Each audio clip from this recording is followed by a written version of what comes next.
Dimas menatap paket itu dengan napas tertahan. Dia tidak ingin menyentuhnya, tidak ingin membukanya, tidak ingin mengulangi mimpi buruk itu. Tapi entah kenapa, tangannya bergerak sendiri. Dia mengambil paket itu dan membawanya masuk. Duduk di kasur, Dimas menatap namanya yang tertulis di atas kertas pembungkus. "Siapa yang ngirimin ini?" bisiknya. Setelah ragu beberapa saat, dia merobek bungkusnya.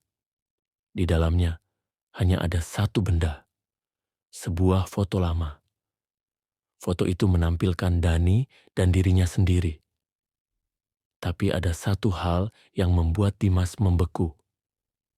Di belakang mereka, samar-samar terlihat sosok tinggi kurus dengan mata merah menyala. Dimas langsung membalik foto itu. Dan di belakangnya ada tulisan tangan yang tidak dikenalnya. Kau pikir ini sudah selesai? Panik. Dimas langsung meraih ponselnya dan mencoba menghubungi orang-orang yang ia kenal. Tapi tidak ada yang mengangkat. Ponselnya tiba-tiba bergetar. Nomor tak dikenal. Dengan ragu, Dimas menjawab, "Halo?" Tidak ada suara, hanya napas berat di seberang sana. "Halo, siapa ini?" Dimas berteriak. Lalu suara itu datang. Suara yang sudah ia dengar sebelumnya. "Dimas, kamu harus menyelesaikan ini." Dimas membeku. Itu suara Dani. "Dani? Dani, ini lu." Tapi sebelum ada jawaban, telepon tiba-tiba terputus. Dimas melihat ke ponselnya, tangannya gemetar. Tapi sebelum dia bisa berpikir lebih jauh, listrik di kamarnya mati. Dan di pojok ruangan, dalam kegelapan, sesuatu bergerak. Dimas meraih senter dari nakas dan menyalakannya. Cahaya kecil itu menerangi sudut kamar. Dan dia langsung ingin menjerit. Ada sesuatu di sana. Bayangan hitam. Lebih besar dari manusia, berdiri diam. Tidak bergerak. Tidak bersuara. Dimas mundur perlahan, berharap makhluk itu tidak bereaksi. Tapi ketika dia melangkah mundur, bayangan itu bergerak maju. Dimas tersentak. Itu bukan suara Dani, itu suara lain. Dalam dan bergema, seperti berasal dari dalam tanah. Makhluk itu melangkah lebih dekat, dan Dimas akhirnya bisa melihat wajahnya. Itu bukan manusia. Itu sesuatu yang seharusnya tidak ada di dunia ini. Dan itu tersenyum padanya. Dimas tidak bisa bergerak, tubuhnya membeku, napasnya tertahan. Makhluk itu mendekat, lalu berhenti tepat di depannya. "Kau pikir bisa menghindari ini?" Suaranya berbisik. Dimas menelan ludah. "Apa yang lu mau dari gue?" Makhluk itu tertawa kecil. Sama seperti yang kuinginkan dari Dani. "Dani udah pergi, gue lihat sendiri." "Tapi apakah kau yakin dia benar-benar hilang?" Dimas terdiam. "Lihatlah, dia masih di sini, terjebak di antara dunia ini dan dunia kami." Makhluk itu mengangkat tangannya, dan tiba-tiba di sekeliling Dimas berubah. Dia tidak lagi berada di kamarnya. Dia berada di kuburan tempat semuanya dimulai. Dan di sana, berdiri seseorang. Dani. Dimas menatap Dani dengan napas terengah. "Dani, ini beneran lu?" Dani mengangkat wajahnya perlahan. Wajah itu memang wajah sahabatnya. Tapi matanya kosong. "Dimas, lu harus pergi." Suara Dani terdengar jauh, seperti berbicara dari dalam air. "Tapi gue gak bakal ninggalin lu lagi." Dani menggeleng lemah. "Lu gak ngerti, gue udah jadi bagian dari mereka." Sebelum Dimas bisa menjawab, suara lain muncul dari belakang Dani. "Jangan biarkan dia pergi." Dimas melihat ke belakang dan makhluk-makhluk bayangan mulai bermunculan dari dalam tanah. Dimas harus lari. Sekarang. Dimas berlari sekuat tenaga, tapi kuburan itu terasa seperti labirin. Bayangan-bayangan itu mendekat. Napas mereka terasa dingin di tengkuknya. Dimas menutup matanya, berharap ini semua hanya mimpi. Ketika dia membuka mata lagi, dia sudah kembali ke kamarnya. Tidak ada bayangan, tidak ada kuburan, hanya ada dirinya sendiri. Dan di lantai, tergeletak sebuah paket lain. Dimas tidak ingin membukanya, tapi dia tahu dia tidak punya pilihan. Dimas menatap paket itu dengan perasaan bercampur aduk. Dia tahu setiap kali dia membuka paket, sesuatu yang buruk selalu terjadi. Tapi kalau dia mengabaikannya, mungkin semuanya akan menjadi lebih buruk. Dengan tangan gemetar, dia merobek bungkusnya. Di dalamnya ada sesuatu yang membuat jantungnya berhenti berdetak sejenak. Itu sebuah kertas tua, lusuh, seperti telah bertahan selama puluhan tahun. Di atasnya tertulis sebuah alamat. Alamat itu adalah rumah lamanya. Dimas menelan ludah. Dia belum pernah kembali ke rumah itu sejak keluarganya pindah bertahun-tahun lalu. Tapi sekarang, sepertinya dia tidak punya pilihan. Sebuah suara berbisik di telinganya, meskipun tidak ada siapa-siapa di ruangan itu. Pulanglah. Malam itu Dimas mengendarai motornya menuju rumah lamanya. Rumah itu masih berdiri meskipun sudah terlihat tua dan tak terawat. Jendela-jendelanya gelap dan pagar besinya berkarat. Dimas merasakan hawa dingin begitu dia melangkah masuk ke pekarangan. Ketika dia membuka pintu depan, suara berderit tajam memenuhi udara. Di dalam rumah, semuanya masih sama seperti yang dia ingat, tapi ada satu hal yang tidak biasa. Di tengah ruang tamu, ada sebuah meja kecil dengan sesuatu di atasnya. Sebuah paket. Dengan perasaan takut, Dimas mendekat dan membuka paket itu. Di dalamnya ada sebuah kaset rekaman tua. Dan di belakangnya tertulis satu kalimat yang membuat darahnya membeku. Putar ini, dan kau akan tahu kebenarannya. Dimas mencari pemutar kaset di rumah itu. Untungnya, dia menemukannya di gudang. Berdebu, tapi masih bisa digunakan. Dengan tangan gemetar, dia memasukkan kaset dan menekan tombol play. Suara statis terdengar sebentar, lalu suara seseorang mulai berbicara. Dimas, kalau kau mendengar ini, berarti kau sudah terlalu jauh. Dimas membelalak. Itu suara ayahnya. Ada sesuatu yang harus kau tahu. Kutukan ini sudah ada di keluarga kita selama beberapa generasi. Dani, dia tidak seharusnya terlibat. Tapi sekarang semuanya sudah terlambat. Dimas terdiam, dadanya berdegup kencang. Lari Dimas, sebelum mereka mengambilmu juga. Lalu suara lain muncul di rekaman. Suara berbisik. Sudah terlambat. Tiba-tiba, lampu di rumah itu padam. Dan dari belakangnya, dia mendengar suara langkah kaki mendekat. Dimas berlari keluar rumah, tapi pintunya tidak bisa dibuka. Bayangan hitam mulai memenuhi ruangan. Mereka bergerak mendekat, mengelilinginya. Dimas mencoba membaca mantra yang dulu digunakan Dimas dan Dani di kuburan, tapi tidak ada yang terjadi. Salah satu bayangan itu berbisik, "Kau adalah bagian dari kami sekarang." Tiba-tiba, dari luar rumah terdengar suara seseorang berteriak. "Dimas! Lawan mereka!" Dimas mengenali suara itu. Itu suara Dani. Dani muncul di depan pintu, tubuhnya diselimuti cahaya samar. "Jangan biarkan mereka mengambilmu, Mas." Dimas merasakan kekuatan baru dalam dirinya. Dia mengangkat tangannya dan mulai membaca mantra lagi.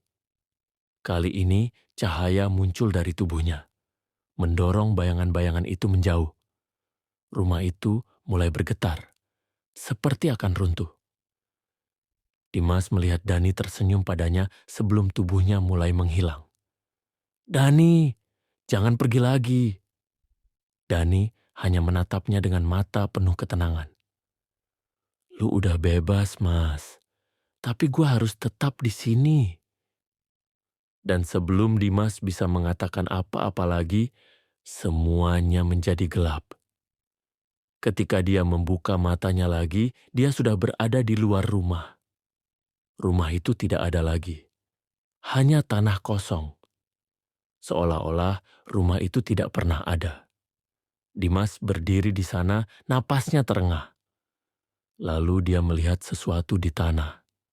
Sebuah paket kecil dengan namanya tertulis di atasnya. Dimas menutup matanya. Kutukan ini belum berakhir.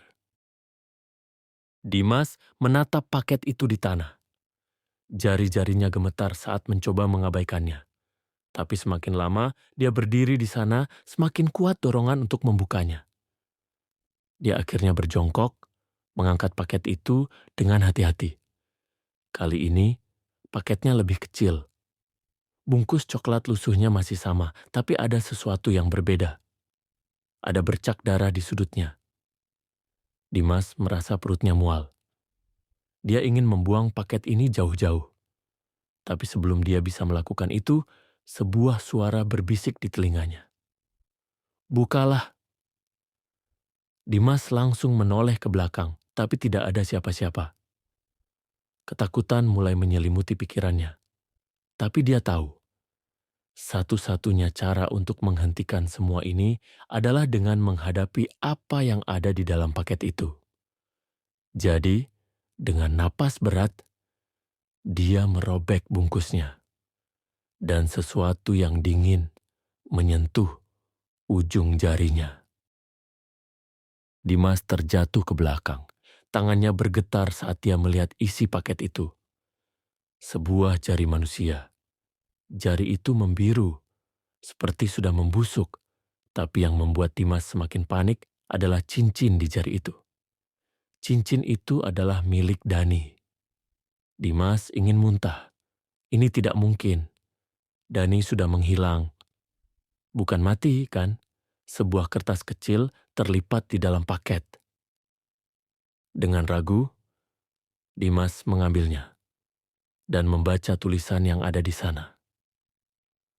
Dani belum sepenuhnya pergi. Jika kau ingin menyelamatkannya, datanglah ke tempat pertama kali kau menemukan paket ini. Dimas membeku.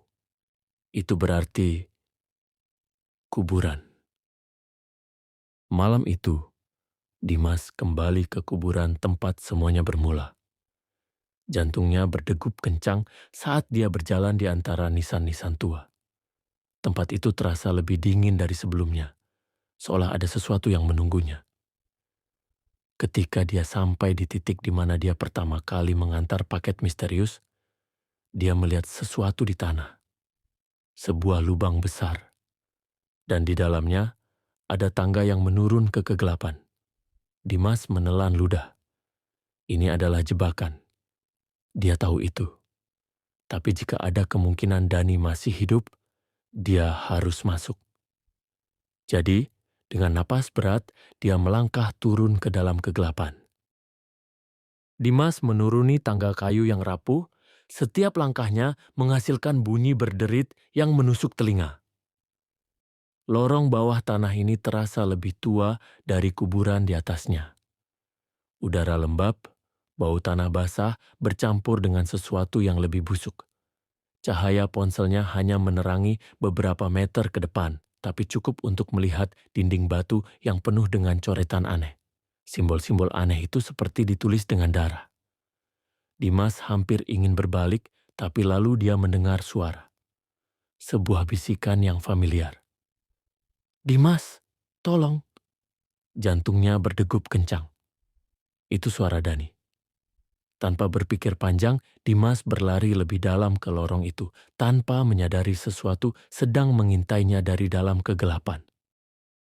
Dimas terus berlari, mengikuti suara Dani yang semakin jelas. Di ujung lorong, dia menemukan sebuah ruangan besar, diterangi oleh lilin-lilin merah yang berkelap-kelip.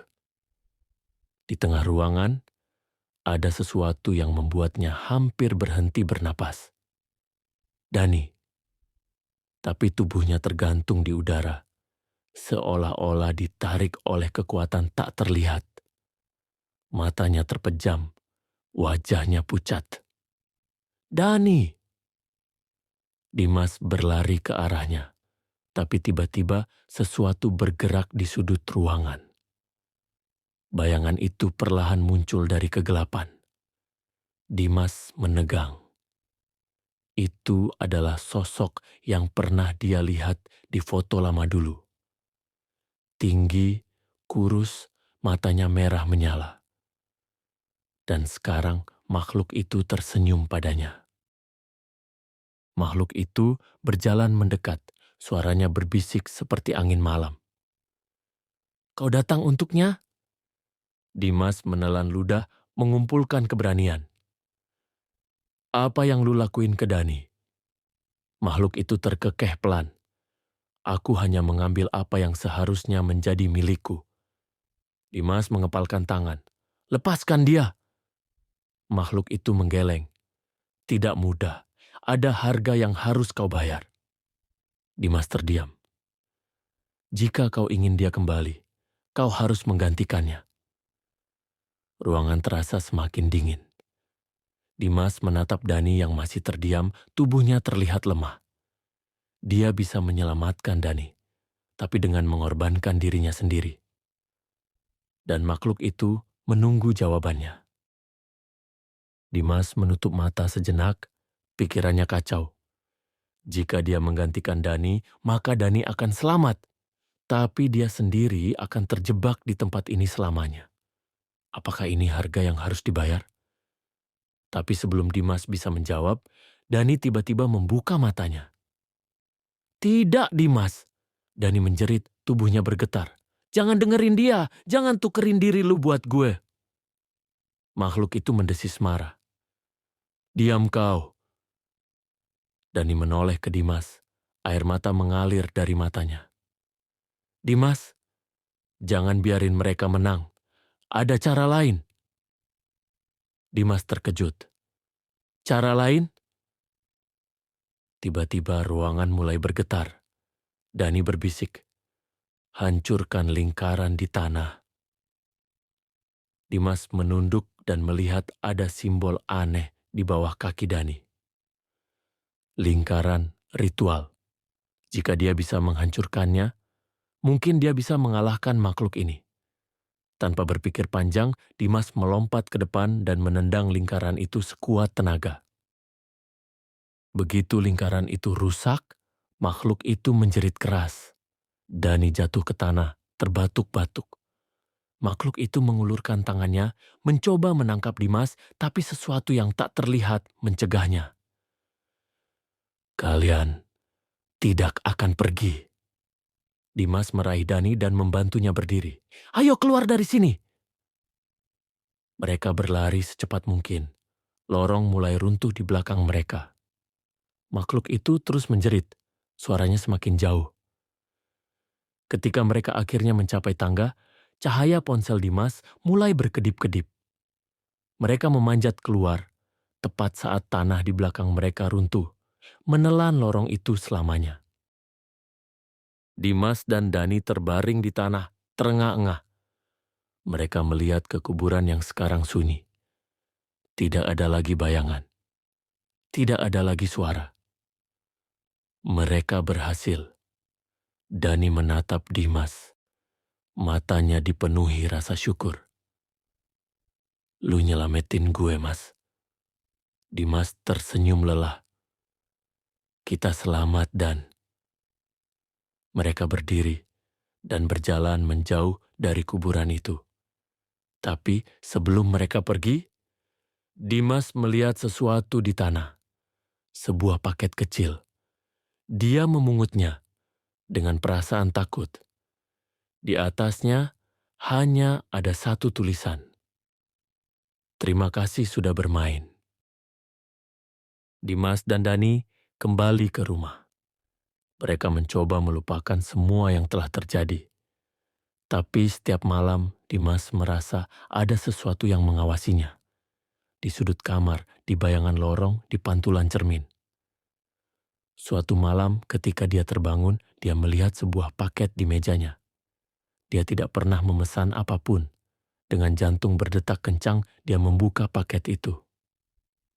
Di dalamnya ada sebuah foto. Foto dirinya dan Dani. Dan di belakang mereka, samar-samar, ada sosok dengan mata merah menyala. Dimas menjatuhkan foto itu, tangannya gemetar. Kutukan ini belum berakhir.